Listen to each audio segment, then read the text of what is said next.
النهاردة هنعمل كفتة الحاتي بطريقة سهلة وبسيطة والطعم خطير ويجنن. أحلى كفتة حاتي هتعمليها في البيت. تعالي نشوف عملنا الجمال ده كله ازاي. هنجيب 3 بصلات و3 فلفلات رومي أحمر، وهجيب الكبة بتاعتي كده وأفرمهم فرم ناعم جدا، وهجيب بقى مصفى وبولة وأبدأ كده أصفيهم كويس جدا من أي سوائل والمية بتاعتهم. لكل نص كيلو لحمة مفرومة عليها بصلاية وفلفلاية رومي، يعني أنا استخدمت في الوصفة دي كيلو ونص من اللحمة المفرومة اللي فيها نسبة دهن حوالي 20%. انزلي بقى بالتفل بتاع البصل والفلفل الرومي كده وقلبيه كويس جدا. عندنا البهارات بتاعتنا ملح وفلفل أسمر، بهارات كفتة، ومعلقة من البابريكا المدخنة. اعجني بقى الكفتة بتاعتك كويس جدا لحد ما يظهر ليها أنسجة كده وخيوط، تعرفي ان هي اتسمغت كويس جدا.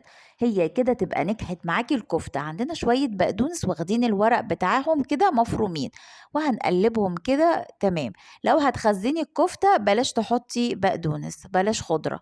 هتبدأي كده تجيبي المية بتاعة البصل، حاطين عليها ملح وشوية زيت، وابدأي سمغي الكفتة على عصيان شيش الطاووق، وابدأي كده سمغيها. عايزة أقولك خطيرة. جيبي بقى صينية وشبكة وادهني بقى الصينية بتاعتك كده على فرن سخن جدا، وحطي بقى صوابع الكفتة الخطيرة دي بالشكل ده.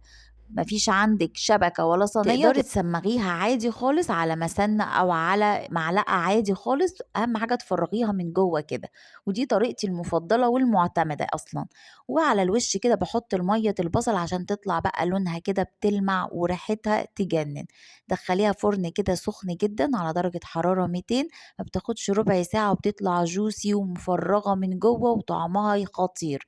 قدميها مع رز بسمتي مع سلطة الدقوس وسلطة الطحينة، تجنن. جربوها، ولو عجبك الفيديو لايك وشير.